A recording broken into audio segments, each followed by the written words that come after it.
Is it too late for Americans to absorb the truth about how this president became president and what he did as vice president? Well, let's hope not. I guess is a good sign that 61% of Americans now, and I think this is a CNN poll, believe that Joe Biden was at least knowledgeable, if not involved in Hunter Biden's grifts.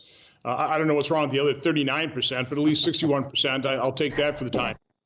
But John, you know how I go about our investigations. You do the same thing. You do timelines. Yeah. And it's this is a very interesting letter that has surfaced, or this report from the European Commission in December 2015, basically saying that Ukraine was meeting all the benchmarks that they were doing pretty in-depth analysis on.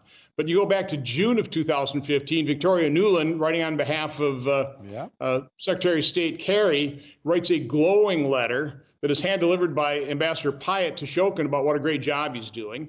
Ambassador Pyatt then in September gives a speech, calls out Burisma, but he's mainly criticizing Shokin's predecessor, who had allowed Ukraine's ability to maintain the seized assets in Ukraine. About $23 million of Voloshevsky's assets, kind of let that lapse. That money ended up going to Cyprus. So Pyatt was calling that out. The result of that speech is Shokin started doing a robust investigation of Burisma.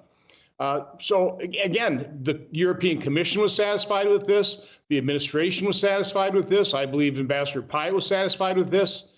But Hunter Biden wasn't. You start seeing emails where he's getting pressure. They bring on Blue Star strategies. They start scrambling. I mean, he's got to start, making good on the millions of dollars he's getting paid by Burisma to protect them. And that's exactly what ended up happening. That Joe Biden then, on a dime, changed U.S. policy to the surprise of everyone.